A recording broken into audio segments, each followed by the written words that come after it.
Hi everyone, welcome back to my channel. My name is Haley. I'm so excited to have you rejoining me today. In case you missed my first video, I am currently pregnant with triplets. I'm about 22 weeks as of filming today, which is pretty exciting. I did post a first video that kind of just does an overview, introducing myself and talking about kind of the basics of my pregnancy thus far and just a little bit about what it means to be pregnant with triplets.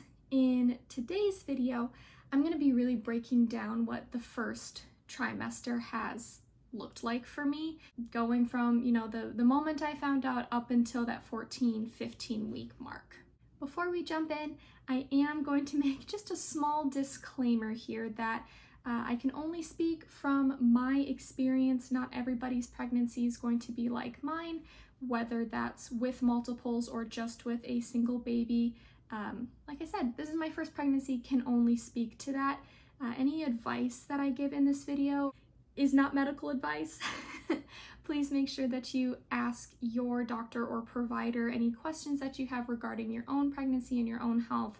I can only provide what has worked for me. Hopefully it can be at least a jumping point for questions for your healthcare provider, but like I said, make sure to consult them. I'm not a medical professional, so just to get that disclaimer out of the way, we can jump in now to the rest of the video, breaking down the first trimester with triplets. I found out that I was pregnant the day after my missed period, so I found out at about 4 weeks pregnant that I was expecting. For some women, they don't find out until 6-7 weeks, that sort of thing. It really depends on how regular your cycle is. My cycle was pretty regular, so I knew the day after my missed period that I was probably pregnant.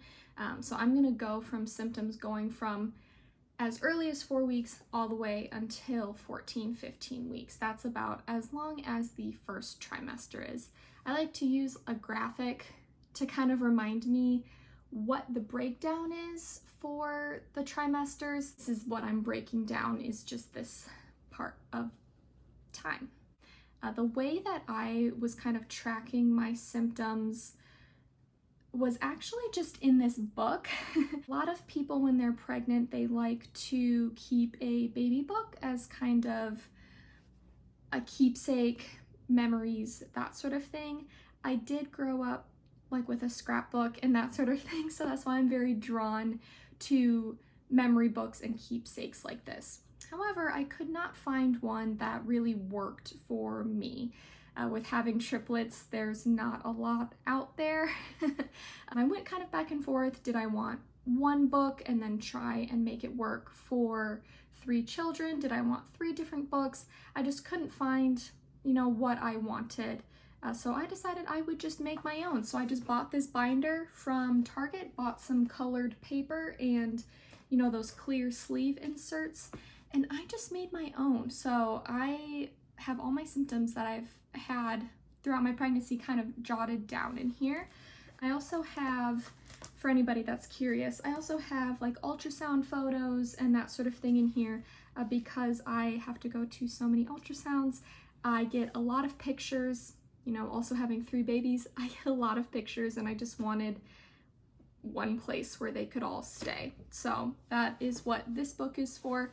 One thing that I kind of like about this book that maybe pre-printed books that you would purchase don't have, I have so much freedom with this book. I can put whatever I want in here because I'm making it myself.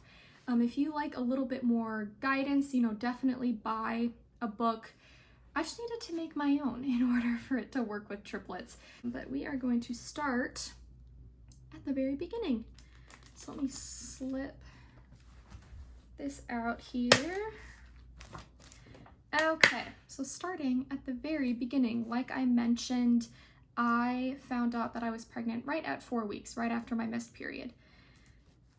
I don't know if I mentioned this in my first video. The only reason that I even tested was because I missed my period.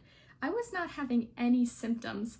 I know that some people, do experience cramping, headaches, nausea, just a general feeling that something is off. I did not. If I didn't have a period tracking app that I was using religiously, I would not have known that I was pregnant to test. So I didn't have any symptoms from 4 weeks until about week 7. It was kind of a weird time because I didn't feel pregnant because I wasn't having any symptoms. You know, I would kind of forget. The only reminder was I was so excited I left my pregnancy tests like by the bathroom sink just so I could see them every day. That was really the only reminder that I was pregnant until about week 7. Yeah, you might not experience any symptoms until a little bit later. Let's see. So yeah, then going into week 7, that's when things started to change a little bit for me. That's when I started experiencing nausea. In pregnancy, it's most commonly called morning sickness. Mine was not in the morning.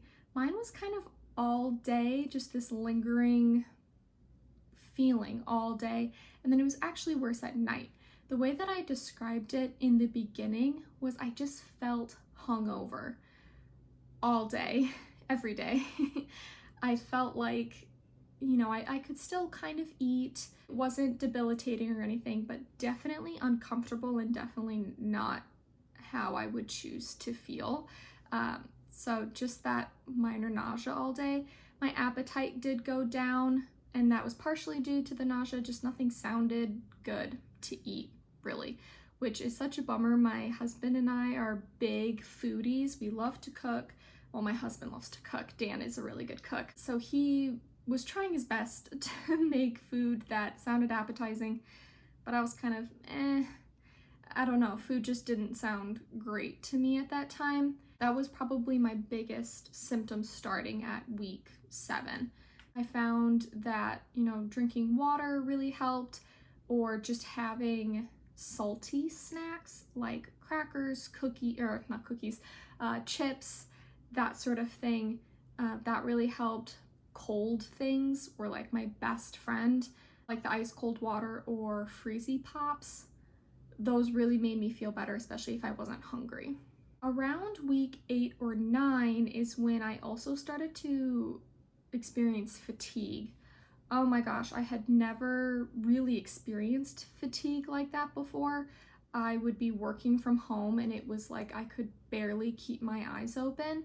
We didn't have 2 desks in here when Dan was working from home, so I would sit on the couch and I would accidentally fall asleep in the middle of the day because I was just exhausted. I felt so tired. I would have to use my lunch break as a nap break because I just felt like I could not keep my eyes open. Mixing that fatigue with the nausea, by the time it was bedtime, I felt awful. So I was going to bed at like 8 o'clock at night, which for some people might not be that early, but I was used to going to bed at like 10:30. I was getting ready for bed at like 6:37 because I felt crummy is probably the best way that I would describe it.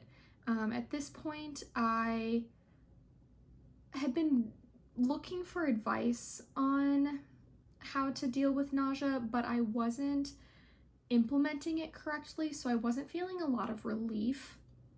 Really, the only thing, again, that helped was the cold things.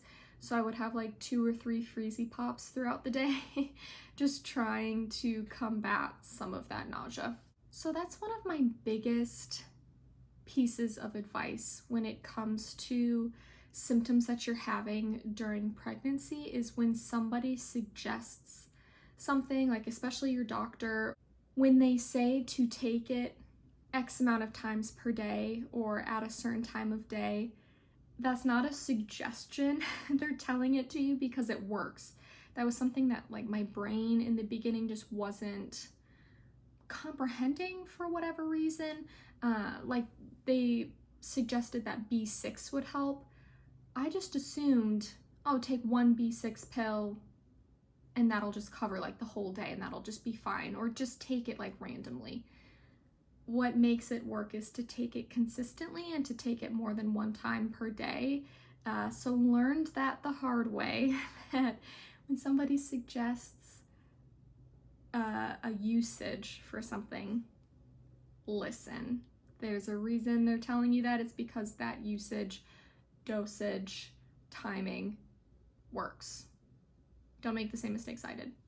So at this point, I started taking a couple things during the day along with my prenatal that made a big difference. That was vitamin B6 and Unisum. Vitamin B6 helps with nausea. It helps to take it a couple times throughout the day. I think you can take it up to 4 times a day. Like I said, double check with your doctor, but I was taking it twice a day. So once kind of mid-morning and then once around dinner time. Unisum is technically a sleep aid, but it's one of those medicines that one of the great side effects is it helps with nausea. So I would take it at night before bed, and then the anti-nausea effects would work almost throughout the entire next day. So that was such a relief once I had taken it like 3 or 4 days in a row, the Unisum and the B6. I felt such relief, and I still take the Unisum even now in my 2nd trimester. I'm not experiencing nausea as much, but it really does help me fall asleep and stay asleep, which is another big issue that a lot of pregnant women have throughout their pregnancy, but it's a new one for me. So I still take the Unisum and the B6 because I just feel so much better when I take them. So I really recommend that as a starting point if you are feeling nauseous. I'm just reading over what I wrote. What is on the back of this?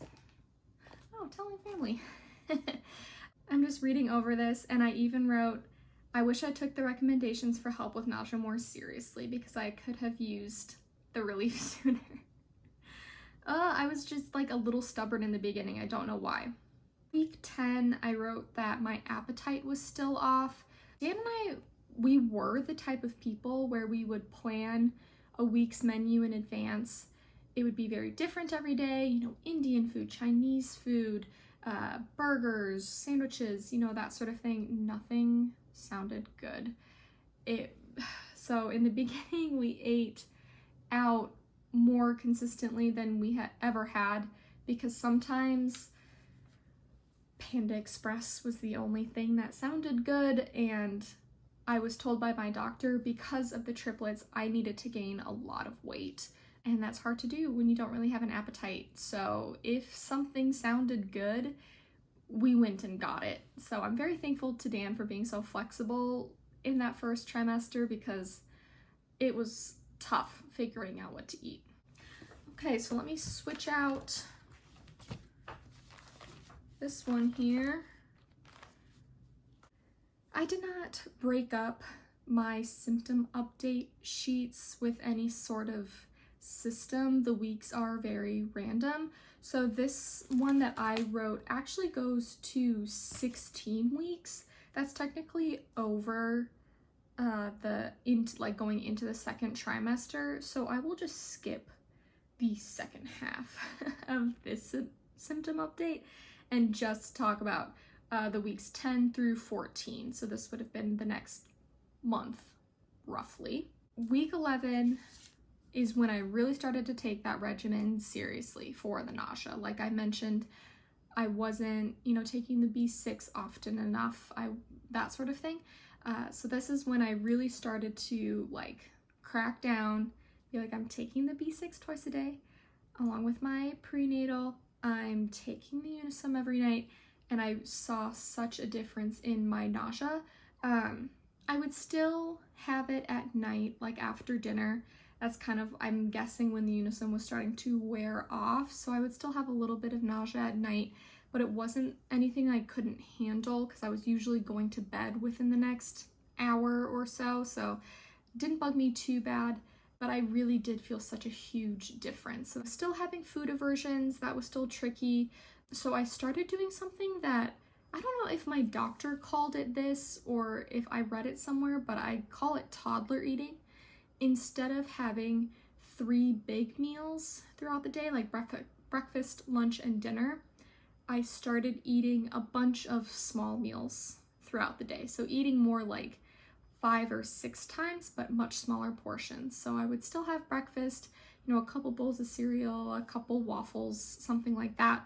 Then a mid-morning snack. I was trying to pack in as much protein as possible too. So I would have like Greek yogurt with granola or something like that. And then lunch, cut the portion size like in half because I just felt like I couldn't eat as much. So half a quesadilla, and then I would save the second half for like a second lunch later. Then a snack of like cashews or cheese or something, and then dinner. So kind of breaking up my eating more throughout the day instead of waiting for the big meals. That also helped with the nausea and then with the food aversions too, because it let me get hungry without feeling nauseous. Other pregnant people will relate to this, and I'm sure people, regardless of being pregnant, would relate to this. If you wait too long when you're hungry, you almost become unhungry and then feel nauseous. It happened a lot more quickly, I guess, when I was pregnant, that switch from hunger to nausea. So eating something small, having access to snacks, kept that at bay for sure. But like I said, the food aversions were still kind of there, so I was eating a lot of kind of bland stuff. One thing that I dealt with that I forgot that I started dealing with, which is kind of funny because I'm still taking meds for it, around 14 weeks, I started dealing with some dizziness. It would happen very randomly. Pre-pregnancy, if I ever felt dizzy, it was because I hadn't had enough water or I hadn't eaten in a long time. This dizziness with pregnancy was very random, and the onset would be sometimes very sudden. I would feel, my heart just racing. It would take a long time for it to go down, that sort of thing. Both Dan and my doctor kind of had to remind me, and Dan still has to remind me of this sometimes, my heart is pumping blood for 4 people, not only myself, but the 3 babies. And sometimes a lot of physical activity, heat, there were so many heat waves this summer that was kind of hard to keep up. Being on my feet for too long would just work my heart really hard and then make me feel kind of dizzy. So the doctor actually had me start taking magnesium just to help with that. I'm still taking it every day. I haven't had a lot of dizzy spells since then. Again, my heart is still beating for 4 people, so there isn't like a magical medication that's going to help with that. I have a lot of extra blood trying to go through my same little heart. So trying to pump all that extra blood, sometimes my heart races, sometimes I can just feel it like pounding, not necessarily fast, but I can just feel it like through my chest, like extra strong. The magnesium does help with that. It helps with the dizziness for sure. The dizziness doesn't happen randomly like it did at 14 weeks, which is really nice because a lot of times it would happen like in the middle of the grocery store and there's like nowhere I can lay down on the floor to feel better. So the magnesium has really helped with that. One of my last symptoms that I'll talk about that really surprised me, the dizziness, the nausea, I was kind of expecting that, but this last one happened around 14 weeks. I had no idea that this happens to pregnant people, but nosebleeds. I had not experienced a nosebleed since I was in high school, so it really caught me off guard. I called my not the emergency nurse line, the non-emergency line, just like, I don't know what this means or what I should do or if I should be doing anything. I don't know. I did get like one very minor nosebleed. I didn't think much of it. The next day I blew my nose and it triggered a really, really intense nosebleed. And that's when I called the nurse line because I was like, this nosebleed is not stopping. And they told me if it doesn't stop after 45 minutes, you know, that's when we should be worried. It stopped at like 35-40 minutes, so it ended up being okay. But the nurse explained to me that a lot of pregnant women actually experience nosebleeds. Again, kind of going back to you're pumping blood for extra people, your whole body becomes more vascular. You just have so many more veins, and some of them just happen to be in your nose, and they're just sensitive. So when I blew my nose, I must have just, you know, it just triggered a nosebleed. So that was an interesting symptom. I haven't had an actual like nosebleed. Oh my god, hold on, my cat just jumped out there. Speaking cat, she was on the railing. Ay. I totally lost what I was saying because she distracted me so bad. The nurse just explained to me that a lot of women experience nosebleeds. I have not had a full-blown nosebleed since then, but I have noticed that my nose is definitely very sensitive. No, I have to be very careful when I blow my nose, rub my nose, that sort of thing. Sometimes I'll even still, you know, it'll feel like my nose is just running a little bit and it'll be a little bloody. I don't know, this is like gross, TMI. But yeah, I just have to be a lot more careful because my nose, as she explained, is just a lot more vascular. So that was a fun symptom to deal with. So that is what my first trimester looked like. It's a lot easier for me to look back from the comfort of the second trimester because things have gotten a lot better for me in the second trimester. Once I'm actually through this trimester, I still have like 5 or 6 weeks to get through second trimester.